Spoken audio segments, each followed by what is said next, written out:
Your mind is a battlefield. Not because the world is loud, but because your thoughts are. You replay conversations, predict outcomes, analyze mistakes, and worry about things that may never even happen. You're not alone. Overthinking is a modern plague. But the ancient Stoics, those quiet warriors of inner peace, left behind wisdom that can silence even the loudest inner noise. At the core of Stoicism is a simple, powerful idea. Control what you can, accept what you can't. For the overthinker, this is liberation. Marcus Aurelius, emperor of Rome and one of the greatest Stoic philosophers, said, "You have power over your mind, not outside events. Realize this, and you will find strength." This is the first sword against overthinking. Most of our thoughts are about things we cannot control, the past, other people's opinions, uncertain futures. But Marcus reminds us to return our focus to the only place where we have true influence, our own mind. Overthinking often comes from fear of failure, rejection, or pain. But fear is a prediction, not a fact. Epictetus said, "It's not things that disturb us, but our judgment about them." That's Stoic code for your suffering doesn't come from the event, it comes from your interpretation of it. You can't stop thoughts from arising, but you can stop them from ruling you. That's what the Stoic calls reasoned choice, the ability to respond rather than react, to question your thoughts instead of blindly believing them. Here's the truth Stoics knew and most of us forget. Your thoughts are not reality. They are stories. The overthinker creates 1,000 possible disasters, but rarely considers the possibility of peace. So what would a Stoic do? They would pause, examine the thought, ask, "Is this within my control?" If not, then let it go. If yes, then take wise action. That's the Stoic method. Detach, reflect, act. Seneca, the great Roman Stoic, gave some of the most powerful advice for overthinkers. We suffer more in imagination than in reality. Think about that. The vast majority of your stress, worry, and mental exhaustion is self-generated. You create it. And that means you can uncreate it. Stoicism trains the mind to stay present, to reduce unnecessary thinking, and to return to what is real. This moment, this breath, this choice. To practice Stoicism as an overthinker, you don't need to become emotionless. You need to become selective. Not every thought deserves your attention. Not every fear deserves your energy.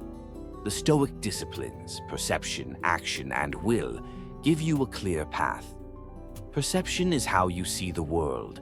Action is what you choose to do. Will is how you endure what you can't control. Together, they form a shield against mental chaos. A Stoic overthinker learns to step back from the flood of thoughts and become the observer. You don't drown in your mind, you study it. You don't follow every anxious idea, you interrogate it. You don't act on every impulse, you choose wisely. That's what gives you freedom. Not the absence of thoughts, but the power to decide which ones matter. Daily practices can help. Journaling, for example, is a Stoic ritual. Marcus Aurelius wrote down his thoughts every day, not to impress others, but to clean his mind. When you write down your worries, you often realize how irrational they are. Another practice is voluntary discomfort. Take cold showers. Go a day without complaining. These things train your willpower, and that strength helps you face your inner storms without flinching. Also, Stoics teach you to zoom out. When you're trapped in your own head, everything feels big and urgent. But Marcus would remind you, you are a soul carrying a corpse. Meaning, life is short, death is certain, and most things you worry about won't matter in a year, let alone a lifetime. This isn't morbid. It's liberating. When you remember how small your problems are in the grand scheme, you give yourself permission to breathe. One of the best Stoic tools for overthinkers is the premeditatio malorum, the premeditation of evils. Imagine the worst that could happen. Not to scare yourself, but to become familiar with fear. Seneca advised this not to induce anxiety, but to reduce its power. If you can mentally walk through disaster and survive it in your mind, it no longer owns you. So, how do you quiet the inner noise? By realizing the noise isn't coming from the outside, it's coming from your judgments, expectations, and attachments. The Stoics give you permission to drop all of that.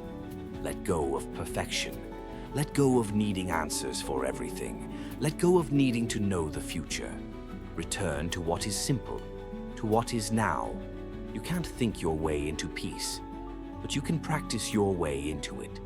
One thought, one breath, one choice at a time. In a world that glorifies busyness and constant thinking, the Stoic path is radical. It teaches you to do less, think less, but with more clarity. You don't need to solve every problem. You need to see what's actually yours to solve. That's real power. That's real peace. So, the next time your mind spirals, ask yourself, is this thought useful? Is it true?